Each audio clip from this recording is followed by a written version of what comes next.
Tihe Moriora, Enga Manga, Enga Reo, Enga Haue Wha. E Rangatira Ma, Tēnā koutou, Tēnā koutou, Tēnā koutou katoa.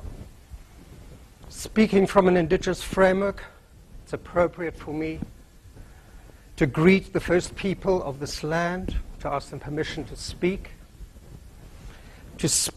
to your leadership, and of course to your ancestors.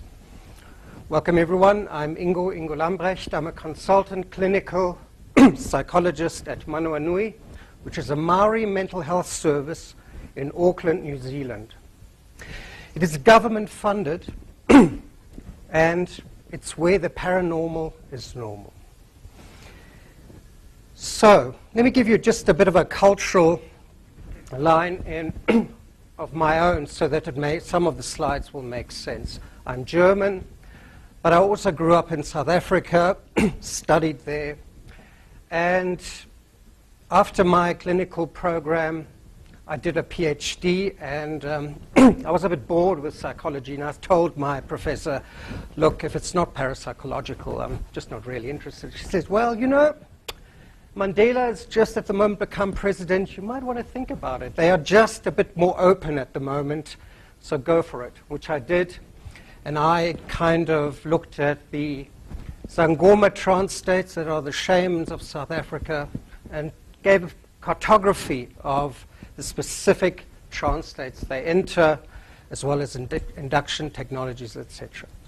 So 14 years ago, I came to New Zealand, and I've been practicing it since then there. My areas of speciality are child and adolescent, family therapy, trauma, psychosis, and personality disorders. Now, for you to also understand, is Manawanui, because it's government funded, deals with the top 3% of the severity of clinical mental health disorders. So the very severe, not the worried well. Okay. Now, I just wanted to give you some context so you visually have a sense of where I'm working. This is the whare, the Manawanui, where that's the holy sacred place. And you'll see now why that matters. That is the entrance. That is inside. Over there, you'll see some images of the ancestors. This is where I run groups, from mentalization groups to emotional regulation groups using the notion of gods. Now, why does it matter to look at that building? Because this is the accepted model of health for Marae. It is called Te Whare Tapa Wha, the house of well-being. And it includes your physical health, tinana, your psychological health, your family health, and your spiritual health, Wairua. And this is where clinical parapsychology fits in. So this talk today is about how parapsychology fits into the clinical realm and how it is applied today. So Wairua, what does it mean? Beautifully stated. It is made out of two aspects. Wai means the unique and the special. Rua is the abyss or the container. So what it means is it's that part of you which is both unique and special that contains the most unique abyss within you. Now that's quite exquisite, because if you just go cross-culturally at the moment, this is equal to complex definitions of Advaita Vedanta, of Buddhist Nirvana, of the negative path of Meister Eckhart, to the Ein Sofer of the Kabbalah.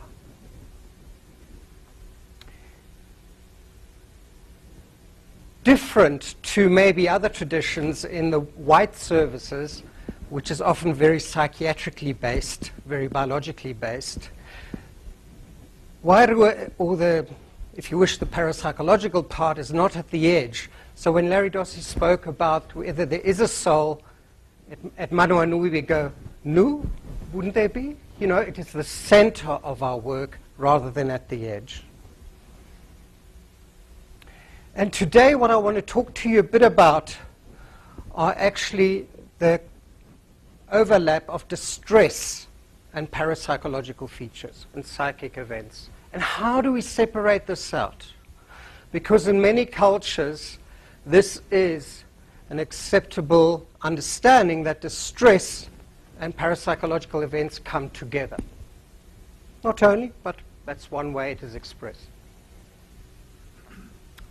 So, from my own experiences in South Africa, how do you distinguish between amafufunyana and ukutwasa? Those are two specific illnesses that, if you were a psychiatrist, would look simply like schizophrenia or psychosis. People are hearing voices, they hear vicious, internalized expressions of demons attacking them, they withdraw from society, they have very powerful experiences of shaking, they feel devastated, they are isolated, and I saw somebody actually coming to my teacher with chains because they could not contain him. Now, so in the Western world, they would not be able to distinguish between these two, what you would now call culture-bound syndromes. Amafufunyana is considered a spirit possession, about voices attacking the individual, and the individual needs to be freed by these voices.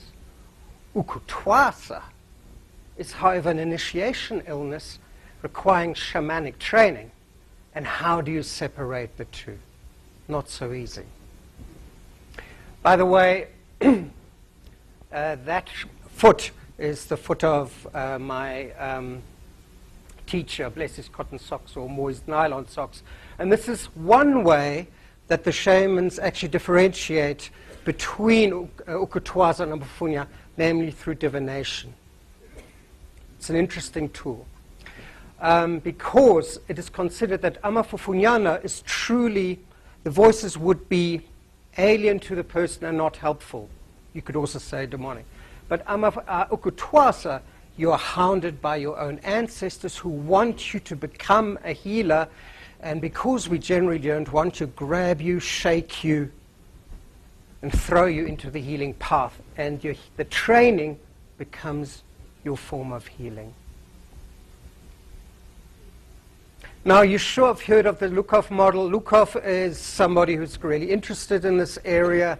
He himself has suffered from a bipolar disorder, and as you're aware, he proposes that the notion of distress and mystical states is a complex one defined by overlaps. And if you wish, that the central overlap would be where distress and psychic events can overlap. By the way, there are no such things as schizophrenics. There are people who suffer from schizophrenia. Okay, I just wanted to kind of help you with that a bit, because we don't say people with diabetes are diabeticists. You know, we actually would allow people have, in my view, psychosis or schizophrenia is actually an altered state of consciousness. It might be a pathological one, might be a painful one, but we're not totally defined by altered states of consciousness. And people with psychosis have also other states, healthy states. So these are some of the spiritual emergencies that I've worked with, and I'll be talking about some of them. The Kundalini syndrome, you know, Qigong Psychosis, the ukutwaza I discussed, and we will discuss some of them below. The Mate Maori is the acceptance in Maori culture of illnesses that have psychic events maybe attached to them. But how do we distinguish them? How do we say this is actually Wairua or psychic events, and this is actually madness? How do we do this? Sounds all lovely on paper. And I have often seen how people have been misdiagnosed, pharmacologically repressed, or often put into inpatient unit, when in fact they were hearing the voices of their ancestors. But within a Western model, that's all hallucination, hence you are mad. So one way to think a bit about this, to create some form of clarity, I've suggested a continuum of voice hearing. Notice I'm going for the phenomena rather than for the category. because I wish I could take you parapsychological scientists and take you into the pharmacological area. You wouldn't believe the bad research that's going on there. If you're struggling here about some p-values, you need to see the poor conceptual validity and the pathetic research that's done there. Anyway, I can't talk about it. But really, one way to think about voice hearing is that there are people who are struggling with severe and profound and very difficult, painful voices, often based on trauma, neglect, and abuse. What's less well known is the research on people who hear voices in the population that are not distressing, and it's up to 15%. The research hasn't sorted that out yet. It's between 3 and 15%, usually 6%. This is less taboo nowadays, only recently in the last maybe 10 years. Tapu, by the word, is a Maori word. As you know, taboo comes from the Polynesian area. What's still taboo in mental health is the mastery of these voices. And my suggestion is that this occurs on a continuum from the painful voices to the mastery of the voices that you can experience in shamanic training or elsewhere. So what's the clinical relevance here? Well, the difference between the mystic and the person with psychosis is that the mystic knows who not to talk to. This is exceptionally important. Now, let's move over to tohunga, are the shamans of the Maori tradition. And if you wish, they see mental health as the friction between the living and the ancestors, which is not really that different than any genetic, psychoanalytic, or attachment theories of mental health. It's just a small issue of death. But, you know, between friends, why would that matter? So tohunga are the experts. In a way, I'd like to say they're the experts in altered states of consciousness. To use a term that Dean Radin says, they're Olympic athletes of this capacity. And it takes training. The tohunga would train up to 6 years. You've got your PhDs in 6 or more years. They did their training in 6 or 7 years and had to go through several tests. This is not a fuzzy little transpersonal experience that they go through. They become experts in this area. That doesn't mean that they don't stumble at times. Now, I would also like to say that amongst the indigenous people, it doesn't mean there's a blind acceptance of psychic phenomena. I'll give you a little example of shamanic skepticism that I experienced. I don't have time to tell you about my 3-day graduation. I decided not to do it in a township, but I decided to go into the bush close to the Kruger National Park. And you don't sleep much in those days. And of course, sleep deprivation helps you to get into altered states. But one of the things you need to do is to find an object that they hide. And what they do is, of course, A, they don't tell you, but also they don't tell your teacher, because he has great interest in you succeeding. They don't let others know as well, so the person who, you have to identify who the person is who hides it as well. So they have various ways of trying to establish a double blind. They seek to establish validity and reliability by scattering who hides what. Now, in front of an audience, you go into a trance state, and the trance states that the sangomas usually go into is based on heavy drumming, and you dance incredibly intensely, and you open yourself up, and you hope like hell that you get the right information. Because, and here's interesting, this is their test. If you do not find the object, you're not worthy of becoming a sangoma. So no pressure. It's in front of the whole community of the village.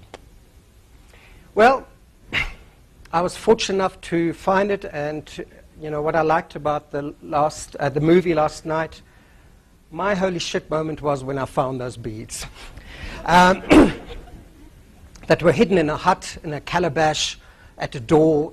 And you're not allowed to guess. You have to go there and find it exactly, or you have to trance again. This is no, well, could it be possibly on the left side? No, no, you've got to go there. Now here came the crunch point. I was relieved because this was my terror. Well, you know as best as parapsychologists, doing something like this in front of everyone is not going to let you go off lightly. So they said, well, they don't believe a white man can do that, so I had to do it again. I was furious. But that was much more because of my anxiety. So one of the discernments I want to address is that you have reductionist and elevationist era, people who do not see any value in the overlap, and also those who actually see everything as spiritual. That is a really questionable thing. There's also the pre-trance fallacy, where everything is seen as your childhood experiences or everything is seen as transpersonal. I will end with this. I won't have time to go into clinical vignettes.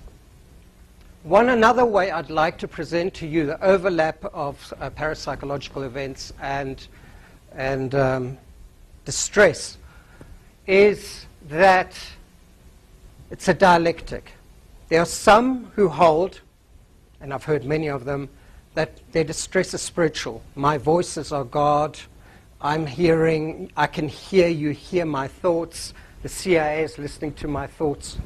There are others who say it's a vast difference.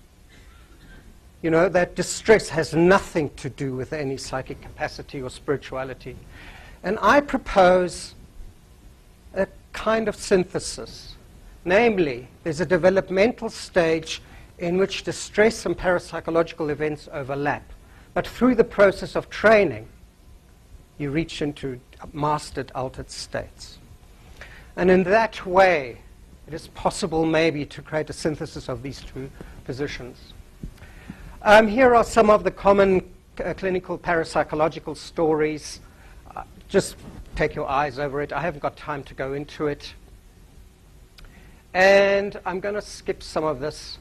Some of the therapy goals are normalization and validation. I think it's incredibly important in your work with people to create self and affect regulation, which leads to integration, transformation. And I want to evoke the spiritual political factors. I'll tell you a little story. I was working with somebody where I could see the ancestors in the room, and she just looked at me, bugged-eyed, because she was a Marae person after 9 months, severe complex PTSD. She had started opening up that she can see people walking through bus stations. I said, well, okay, so what? What are you going to do with this? But anyway, one of the things I said to her, look, I've got a little problem, because as a psychologist, I have to write notes in the computer program of the hospital. How do I write about this? That you saw people walking through buses. So we decided to say, we were working on anomalous experiences and used distress tolerance to regulate the affect due to unusual phenomena. Some nonsense like that in some DBT language.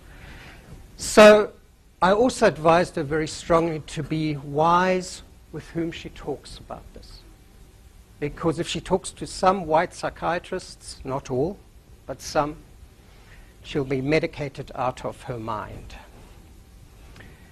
So, why does it matter? You know this. And I get so bored with psychology. It's still in the 19th century, I can assure you. It is shocking. But it redefines who we are if we take clinical parapsychology seriously.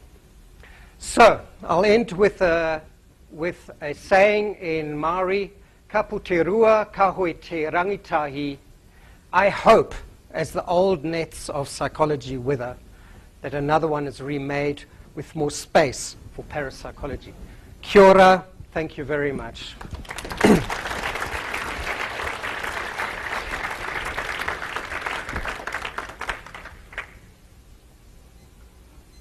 Wonderful. So it looks like we have about 10 or 11 minutes for questions. Enjoyed your talk very much. I have some training in transpersonal hypnotherapy, and also we've dealt with entities. When we acknowledge that soul, and we know that not all souls go on very easily, how much does that show up in your work with people, where you have to help do entity removal? The good thing is about doing a talk in another country, you can confess to things you can't do in your own, in your own country. Within the tradition, that would be absolutely acceptable, and that entity removal is something that indeed happens, and it happens in this sense with karakia, and I sometimes go with the komatu, which is an elder, and we do some removal of entities in certain places as well. Okay. Also with people, yes, we do. So that is something that I would be definitely open to. Then I have another one I want to bring in. How about past life trauma? Does that show up? It's shown up in my other work that I've done. I've done some, I'm a clinical hypnotherapist, so I've done some, yes, I definitely see it. But within the model that I'm working with Maori, it is not such a relevant way of thinking. Okay. So I'm very careful to respect the cultural space within which I'm working. But with others, I definitely have worked with past life regressions, seen some phenomenal changes, from physical changes in their body, from holding long illnesses to therapeutic releases of trauma. And the trauma of past lives, without doubt, seems to, in my understanding, have some effect on us today. Thank you. Thank you. Yeah, I just wanted to recommend a colleague of mine who's a British psychologist, I think well established, Richard Bentle. I don't know if you come Yes, across I his... know. Oh, Yes, excellent, yes. yeah. Just he is a possible bridge to normal sort of clinical psychology, since he, I think he is very open to parapsychological research and mystical experiences. And Yes, he wrote a nice paper on it, and yes, I know him through my work in psychosis. I'm on the International Committee of ISPS, and he is involved with that and with his research. Yes, so thank you. And his books, Doctoring the Mind, Understanding Madness, has made a big impact. That's indeed true. Thank you for that. Yes, I suggest if you want to have a different view on schizophrenia, Richard Bentle is your guy. So 2 questions. One, did you find the beads the second time? Sorry? Did you find the beads the second time? Oh no, they were they schemed much better. They put herbs in a piece of, wrapped them up in newspaper and dug a hole somewhere on the ground. They really made it difficult. So I didn't hit exactly the right spot. I was a bit off like that, and I dug there, and they said no, I had to go back. So I did my second trance state, and then I found the little square. It was this big that they hid on the, I don't know, a place as big as this, somewhere in the ground.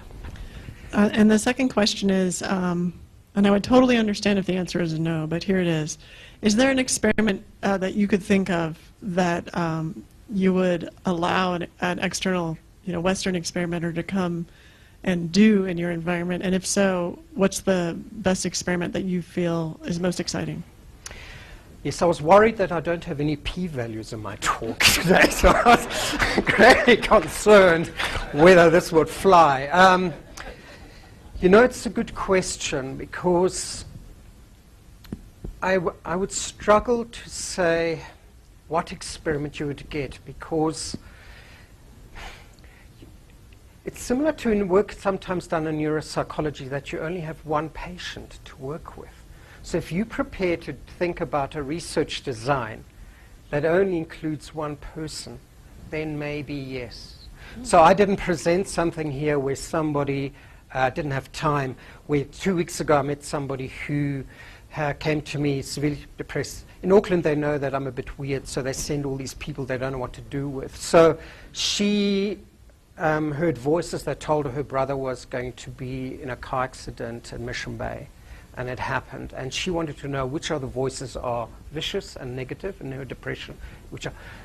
If you can think of a research design that includes one person, as they do in neuropsychology, why wouldn't that fly? It sounds interesting to me. Sounds good.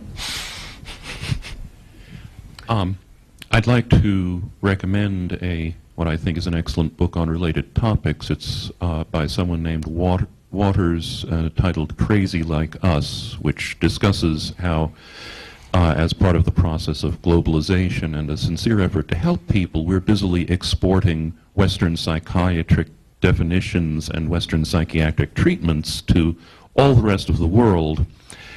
And having heard you comment on how you found parapsychology, or how you found mainstream psychology boring and still rooted in the 19th century and all, do you have any prescriptions to or advice for trying to stop the mainstream expansion from drowning the whole world in haloperidol?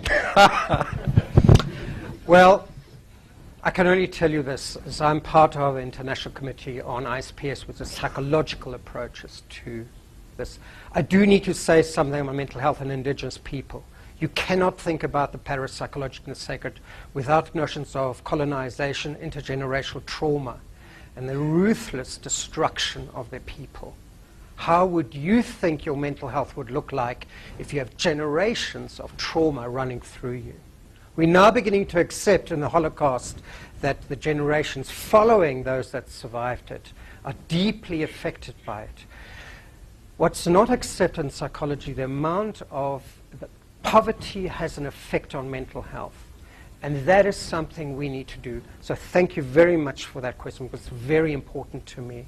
So what I'm trying to do there, and it is funny that the white guy is pushing for much more culture, i.e. looking at removing a psychiatrist as the center from the work to the whare being the work, the building, the sacred space, and that we work within that and we bring that much more in.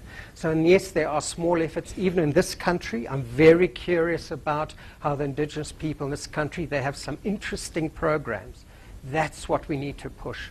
So thank you very much for that question. Much appreciated. Thank you.